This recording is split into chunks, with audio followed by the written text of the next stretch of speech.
Hello everyone, welcome to preparation centre. My name is Varsha Sharma. हम marathon कर रहे हैं जिसमें कि हम फिक्स प्रपोजिशन और फ्रेजल वर्ब आज की क्लास में करने वाले हैं। ये क्लास नंबर 3 है एंड ये मैं पार्ट 1, पार्ट 2 एंड पार्ट 3 करके लेकर आ रही हूँ, जो कि आपकी डेली इंग्लिश प्रैक्टिस रहने वाली है। ठीक है, जिसको भी डेली प्रैक्टिस करनी है विद एग्जाम्पल, जिसको नहीं ढूंढने हैं, जो यहाँ से हेल्प लेकर भी करना चाहता है, ठीक है, वो किस तरह से मेरी स्लाइड होगी मैं दिखा देती हूँ। ये भी मैंने एक्चुअली क्लास ली और बीच में मुझे इसको बंद करना पड़ा। एक सेकेंड। यस, ठीक है। हाँ जी। फिर उसके बाद अभी हम करने वाले, जैसे मेरी स्लाइड है, वर्ड्स है, मीनिंग है, देन उसके एग्जाम्पल्स है। यहाँ से आप एग्जाम्पल की हेल्प ले सकते हो, आपको आइडियाज मिल सकता है अपने खुद के एग्जाम्पल्स कैसे बनाने हैं। जो भी फर्स्ट टाइम स्टार्ट कर रहा है प्रिपरेशन, उसके लिए तो ये बेनिफिशियल है ही है। जो 2026 के लिए करने वाला है अपने कॉम्पिटेटिव एग्जाम की तैयारी, बिल्कुल एग्जाम ओरिएंटेड कंटेंट है यहाँ पर। ठीक है, आपको जो भी कॉम्पिटेटिव एग्जाम है आने वाले, जो भी एग्जाम है जिसमें भी इंग्लिश आती है, जिसमें भी फिक्स प्रपोजिशन सबके लिए इंपॉर्टेंट रहती है, फ्रेजल वर्ब सबके लिए इंपॉर्टेंट रहता है, तो उस तरह की मैराथन चल रही है। Part 1 and part 2 and part 3 के अंदर synonyms, antonym, idioms and word word substitution ये सब शामिल किए हुए हैं मैंने। ठीक है, विदाउट एनी फर्दर डिले हम स्टार्ट करते हैं अपनी क्लास। फिक्स प्रपोजिशन, हमारे पास फर्स्ट वर्ड है आंसर। आंसर के साथ फिक्स प्रपोजिशन यूज होती है टू। ठीक है, आंसर टू, यानी कि आप किसी को आप आंसर करते हो। ठीक है, तो आंसर टू समवन। ठीक है, यानी कि आप किसी चीज का रिस्पॉन्स करते हो, किसी क्वेश्चन का या फिर किसी भी बात का, यस क्वेश्चन का। ठीक है, तो एग्जाम्पल क्या हो सकता है? एग्जाम्पल है ही आंसर्स टू द मैनेजर। ठीक है, वो मैनेजर को आंसर कर रहा है, तो आंसर टू द मैनेजर। ठीक है, एंजाइटी, एंजाइटी वर्ड है हमारे पास नेक्स्ट। एंजाइटी के साथ में यूज होता है अबाउट। एंजाइटी अबाउट, एंजाइटी का मीनिंग होता है कि चिंता करना। कोई भी इंसान है या फिर मतलब कोई भी है तो वो क्या है, किसी चीज के बारे में चिंता करेगा, और अबाउट के बारे में मीनिंग होता है। ठीक है, तो चिंता किसी चीज के बारे में। एग्जाम्पल क्या है? Ravi felt anxiety about the UPSC final result. ठीक है, ये आप एग्जाम्पल आप अपना नेम डाल के कर सकते हो, या आप एग्जाम अलग कर सकते हो। इस तरह का आपको एक आइडिया हो जाएगा, और जब आप यूज करोगे, एक बार आप खुद से लिख लोगे ये एग्जाम्पल, तो आपको हमेशा हमेशा प्रपोजिशन याद होने वाली है। हम उस तरीके से कंटेंट को मैं उस तरीके से बना के लेकर आई हूँ, अदरवाइज हम डायरेक्ट भी बोल सकते हैं एंजाइटी, एंजाइटी अबाउट। ठीक है, ये अपोलोजाइज, अपोलोजाइज फॉर, तो ऐसे भी कर सकते हैं हम, बट ऐसे नहीं कर रहे हैं, प्रॉपर चीजों को समझते हुए कर रहे हैं। ठीक है, जिसको भी क्लास अच्छी लगे वो प्लीज लाइक करो, शेयर करो, सब्सक्राइब करो, जिससे कि मुझे मोटिवेशन मिलती है। नेक्स्ट वर्ड है हमारे पास अपोलोजाइज। अपोलोजाइज यानी कि रिग्रेट करना। ठीक है, यानी कि मतलब उसको, मतलब जो भी उसने कुछ किया है, किसी ने कुछ किया हो, मतलब कोई भी गलत एक्शन किया हो, गलत चीज करी हो, तो उसके लिए अपोलोजाइज, सॉरी फील करना बेसिकली इसका मीनिंग रहता है। तो अपोलोजाइज फॉर यानी कि to express regret for an action, जो भी आपने कोई भी एक्शन लिया है, किया है, तो उसके साथ में क्या यूज होगा? अपोलोजाइज फॉर, किसी चीज के लिए आप सॉरी फील कर रहे हो।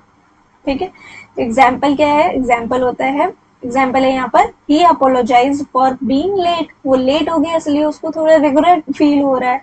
ठीक है, तो अपोलोजाइज फॉर, फॉर फिर क्या है? रीजन दे दिया।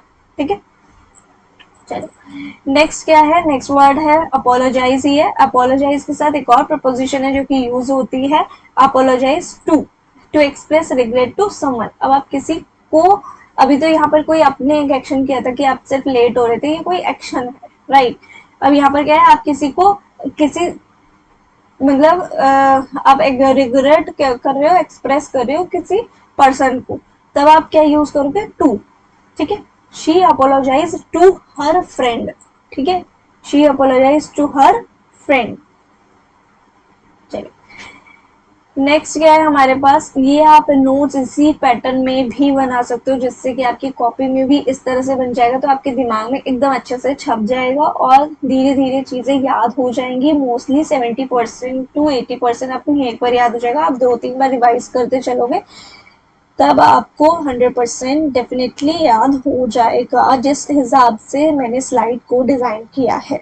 ठीक है, इस तरह से एरोज से मतलब एक माइंड मैपिंग भी हो रही है यहाँ पर। बिल्कुल ही कंटेंट बिल्कुल ही सेंटर में आपको देखने को मिलेगा। सारी चीज़ें अच्छे से मैंने यूटिलाइज करते हुए चीज़ों को किया है। चलो नेक्स्ट वर्ड है हमारे पास अपील। अपील के साथ यूज होता है टू। अपील यानी कि आप क्या करते हो, किसी से रिक्वेस्ट करना होता है और या फिर किसी को अट्रैक्ट करने के वे में भी आप अपील वर्ड यूज कर लेते हो। तो अपील टू यानी कि आप रिक्वेस्ट के साथ आपने देखा होगा हमेशा टू लगाते हो, रिक्वेस्ट टू, है ना। वैसे ही अपील टू मतलब इसलिए नहीं कि रिक्वेस्ट के साथ ही हम टू देखा है तो इसलिए लगा रहे, नहीं, अपील के साथ भी टू लगता है। अब एग्जाम्पल के थ्रू देखेंगे तो अच्छा सा समझ में आएगा। The United Nations has made an appeal to the international community for help. United Nation क्या कर रही है, अपील कर रही है इंटरनेशनल कम्युनिटी से मदद के लिए। ठीक है, अपील टू।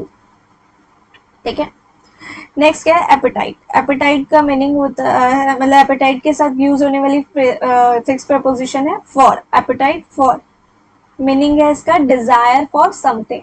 क्या है, डिजायर फॉर समथिंग यानी कि किसी चीज को चाहने की, मतलब किसी चीज की चाहत। ठीक है, एपेटाइट फॉर। ठीक है, एग्जाम्पल क्या है, he has a big apatite for adventure. He has a big apatite for adventure. ठीक है, उसको मतलब वो क्या है, he has a big apatite for adventure, मतलब उसको एडवेंचर करने की चाहत है। ठीक है, एप्लीकेशन। एप्लीकेशन के साथ क्या यूज होता है, application for request for something. ठीक है, आप एप्लीकेशन कब लिखते हो, जब आप किसी चीज के लिए रिक्वेस्ट कर रहे होते हो। जैसे जब हम स्कूल में होते थे तब हम क्या करते थे, रिक्वेस्ट करते थे लीव लेने के लिए, राइट। तो हम क्या करते थे, application for. He submitted an application for the job. ठीक है, अब उसने क्या किया, सबमिट किया एक एप्लीकेशन फॉर द जॉब। मतलब एक तरीके से हम क्या कर रहे हैं, रिक्वेस्ट कर रहे हैं किसी चीज के लिए, तो हम एप्लीकेशन लिख रहे होते हैं किसी चीज के लिए। ठीक है, नेक्स्ट स्लाइड पर मूव करते हैं। इतने फिक्स प्रपोजिशन आप डेली डेली प्रैक्टिस करोगे, डेफिनेटली आपको चीजें याद हो जाएंगी और आपकी चीजें भी कवर हो जाएंगी। ठीक है, और वो भी बहुत अच्छे से। नेक्स्ट क्या है हमारे पास, फ्रेजल वर्ब। फ्रेजल वर्ब्स हम करने वाले हैं, कुछ फ्रेजल वर्ब्स कर लेते हैं कवर। फर्स्ट हमारी है आस्क ओवर फॉर। ठीक है, ask in, ask out, ask around, ये सब हम लास्ट क्लास में कर चुके हैं, जो कि बहुत सारे मतलब आस्क से रिलेटेड बहुत सारी जो भी फ्रेजल वर्ब हैं वो डिफरेंट डिफरेंट उनके मीनिंग्स थे, तो वो हम देख चुके हैं। जिसने वो क्लास नहीं देखी वो देख सकते हैं जाके। चलिए, ask over for, to invite someone for a specific occasion के लिए, जब आप किसी को इनवाइट करते हो तब आप क्या बोलोगे, आस्क ओवर फॉर। एग्जाम्पल क्या है, he always ask after my grandparents when we meet. ठीक है, जब भी हम मिलते हैं वो मेरे ग्रैंड पेरेंट्स के बारे में पूछता है। बट ये आस्क आफ्टर का वो लग गया है, क्या बोलते हैं, आस्क आफ्टर का। यहाँ से मैंने ये एग्जाम्पल अलग है। ठीक है, चलो इसका एग्जाम्पल आप खुद बना सकते हो। ठीक है, आस्क ओवर फॉर। ठीक है, इसको मैं यहाँ से बाद में डिलीट कर दूंगी, ये इसका एग्जाम्पल यही है, आस्क आफ्टर का एग्जाम्पल है। ओके, चलो नेक्स्ट क्या है हमारे पास, बैक डाउन वर्ड है। बैक डाउन इसका मीनिंग होता है to withdraw from a position और डिमांड, यानी कि किसी चीज से पीछे हटना, किसी पोजीशन से पीछे हटना, या फिर मतलब कोई चीज को वापस लेना। तो उसको क्या बोल सकते हैं आप, फ्रेजल वर्ब में एक वर्ड है बैक डाउन कर जाना। ठीक है, बैक डाउन कर जाना, या आप पीछे हट रहे हो किसी चीज से। ठीक है, कोई भी वादे से, कोई भी किसी भी कोई भी पोजीशन से, कोई भी चीज से। ठीक है, तो Tara refuse to back down in the argument. ठीक है, तारा जो है वो पीछे हट गई जो भी आर्ग्यूमेंट हो रहा था उससे। तभी तो लड़ाइयाँ बंद होंगी जब आप पीछे हटने की कोशिश करोगे। ठीक है। चलिए नेक्स्ट क्या है हमारे पास word, phrasal verb, back out करना। बैक आउट का मीनिंग होता है to withdraw from an agreement और कमिटमेंट। ठीक है, जब आप किसी भी वादे से, किसी भी कमिटमेंट से पीछे हटते हो उसको बैकआउट बोलेंगे। अब ये है मेन क्या है, किसी पोजीशन से, किसी भी कोई भी सिचुएशन, कोई भी डिमांड चीज हो रही है उससे करोगे तो आप बैक डाउन बोलते हो, और जब आप किसी अग्रीमेंट से पीछे हटते हो तो उसको बैकआउट बोलते हो। ठीक है, she backed out of the deal at the last minute. ठीक है, ये थोड़ा ऑफिशियल पर्पस के लिए आप देख रहे हो कि यूज होता है बैक आउट हो जाना। कोई डील, कोई रिटर्न में चीज हुई हो, कोई कमिटमेंट हुई हो, ठीक है, तो उससे अगर आप बाहर निकल रहे हो तो उसके लिए फ्रेजल वर्ब यूज होएगा बैक आउट होना। ठीक है, चलो नेक्स्ट क्या है हमारे पास, बैकअप। बैकअप सभी को पता है, सभी अपने व्हाट्सएप का बैकअप डिलीट कर देते हैं या रख लेते हैं। ठीक है, टू सपोर्ट समवन और समथिंग, टू सपोर्ट समवन और समथिंग। ठीक है, या तो किसी इंसान का भी हो सकता है, किसी पर्सन का बैकअप भी हो सकता है, यानी कि सपोर्ट हो सकता है, या फिर किसी भी चीज का सपोर्ट या फिर मतलब बैकअप हो सकता है। बैक ऑफ कर जाना, पीछे हट जाना बेसिकली।